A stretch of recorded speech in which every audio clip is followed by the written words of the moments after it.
शरद पवारांनी अजित पवारांच्या 22 उमेदवारांना पराभूत करण्यासाठी चक्रव्यूह आखलंय। चला तर बघूयात। इस्लामपूर विधानसभा मतदारसंघामध्ये अजितदादांचे निशिकांत पाटील यांना जयंत पाटील यांचं आव्हान असणार आहे आणि त्या ठिकाणी जयंत पाटील निशिकांत पाटलांना 100% पराभूत करतील अशी परिस्थिती आहे। तर इंदापूरमध्ये अजितदादांचे दत्तात्रय भरणे आणि त्यांच्या विरुद्ध भारतीय जनता पार्टीमधून तुतारी हाती घेतलेले हर्षवर्धन पाटील मैदानात आहेत। काट्याची टक्कर इंदापूर विधानसभा मतदारसंघामध्ये होते, मात्र तरी सुद्धा शरद पवारांचे हर्षवर्धन पाटील अजितदादांच्या दत्तात्रय भरणे यांना पराभूत करतील अशी शक्यता वर्तवली जाते आहे। तर आंबेगाव विधानसभा मतदारसंघामध्ये दिलीप वळसे पाटील यांची गेल्या कित्येक वर्षापासून एक हाती सत्ता होती। आता त्या सत्तेला भेदत शरद पवारांचे देवदत्त निकम त्या ठिकाणी मैदानात आहे आणि त्यांचा विजय देखील पक्का मानला जातोय। अहेरी विधानसभा मतदारसंघामध्ये अजितदादा गटाकडून धर्माबाबा अत्राम तर त्यांच्या विरुद्ध शरद पवार गटाकडून त्यांचीच मुलगी भाग्यश्री अत्राम मैदानामध्ये असणार आहे। या ठिकाणी बाप विरुद्ध बेटी अशी लढत असताना बाप जिंकतो की मुलगी जिंकते हे पाहणं महत्त्वाचं असणार आहे। तुमचं मत कमेंट बॉक्समध्ये लिहायला विसरू नका। तर कागल विधानसभा मतदारसंघामध्ये अजितदादांच्या हसन मुश्रीफ यांचा पराभव पक्का मानला जातोय। त्यांच्या विरोधात तगडं आव्हान असणार आहे भारतीय जनता पार्टीमधून शरद पवार यांची तुतारी हाती घेतलेल्या समरजित घाटगे यांचं। समरजित घाटगे यांचा विजय या ठिकाणी पक्का मानला जातोय। मराठा फॅक्टर देखील टर्निंग पॉइंट या विधानसभा मतदारसंघामध्ये ठरणार आहे।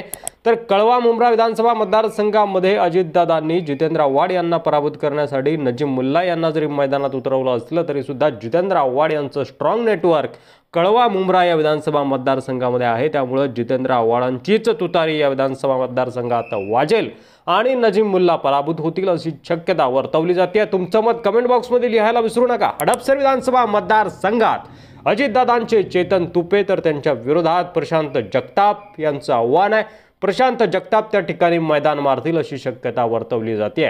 वडगाव शहरी विधानसभा मतदारसंघामध्ये अजितदादांचे सुनील टिंगरे आणि त्यांना पराभूत करण्यासाठी बापूसाहेब पठारे यांच्यावर शरद पवारांनी दाव टाकलाय। या ठिकाणी कोण विजय होईल तुमचं मत कमेंट बॉक्समध्ये नक्की लिहा। शिरूरमध्ये ज्ञानेश्वर कटके विरुद्ध अशोक पवार अशी लढत आहे। पवारांचे अशोक पवार या ठिकाणी विजय होतील अशी शक्यता वर्तवली जाते। तर तासगाव कवठे महाकाळ विधानसभा मतदारसंघात तगडी फाईट आहे। भारतीय जनता पार्टीमधून घड्याळ हाती घेतलेले संजय काका पाटील मैदानात आहेत। तर शरद पवार यांच्या पक्षाकडून आरारावा पाटील यांचे चिरंजीव रोहित पाटील तुतारी वाजवत आहेत। रोहित पाटील जिंकतायत की संजय काका पाटील कमेंट नक्की करा। सध्या तरी रोहित पाटलांची बाजू मजबूत मानली जाते। कोपरगाव विधानसभा मतदारसंघात आशुतोष काळे विरुद्ध संदीप वरपे शरद पवार गटाकडून मैदानात आहेत। या ठिकाणी आशुतोष काळे यांच्यासाठी ही लढत अवघड मानली जाते। अजितदादा पवार गटाचे आशुतोष काळे पराभूत होतील का कमेंट करून नक्की सांगा।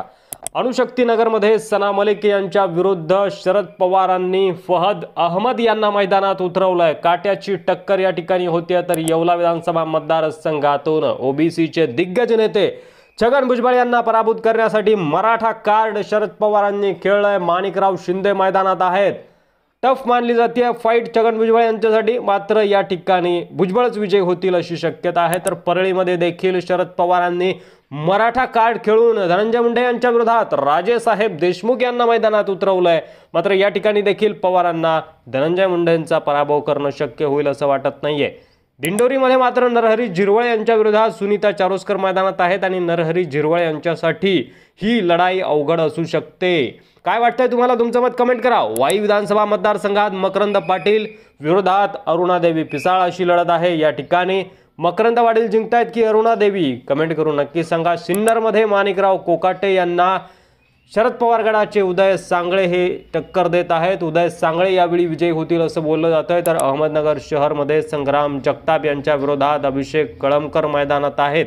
कोण जिंकतंय अहमदनगर शहर विधानसभा मतदारसंघ नक्की कमेंट करा।